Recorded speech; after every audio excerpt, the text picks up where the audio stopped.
Hey there, fellow plant enthusiasts.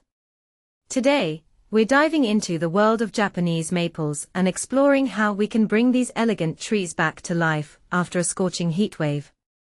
It's a journey of resilience and revival, and I'm excited to share my insights and experiences with you. Japanese maples are truly remarkable. Their graceful presence can transform any space, be it a spacious backyard or a cozy patio container.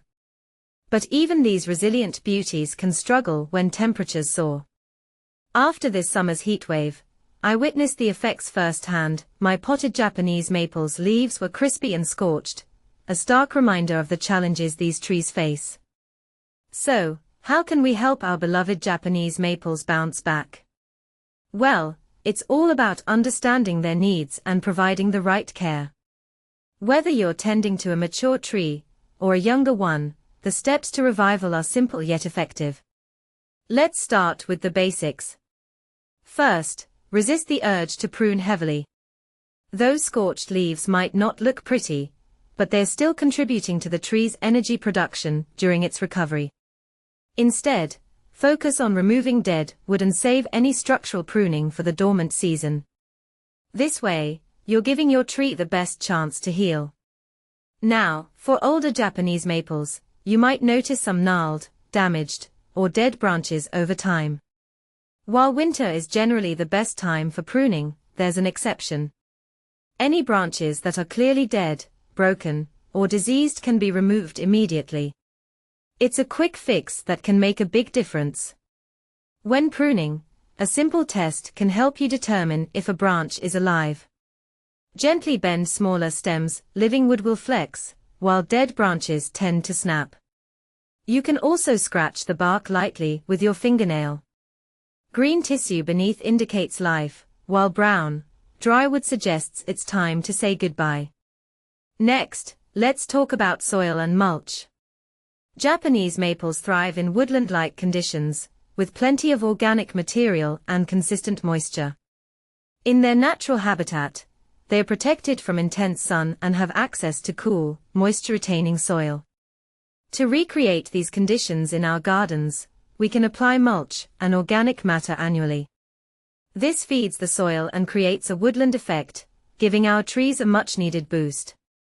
For trees grown in pots, repotting every 2 to 3 years is a game-changer. It improves drainage and moisture retention, and it's a great way to revitalize your container displays. When repotting, use a high-quality, wood-based potting soil to enhance the soil structure and water retention. Now, let's move on to feeding our trees. Fertilizing is generally only necessary for Japanese maples grown in pots. If your tree has been stressed by a heat wave, focus on restoring soil moisture first.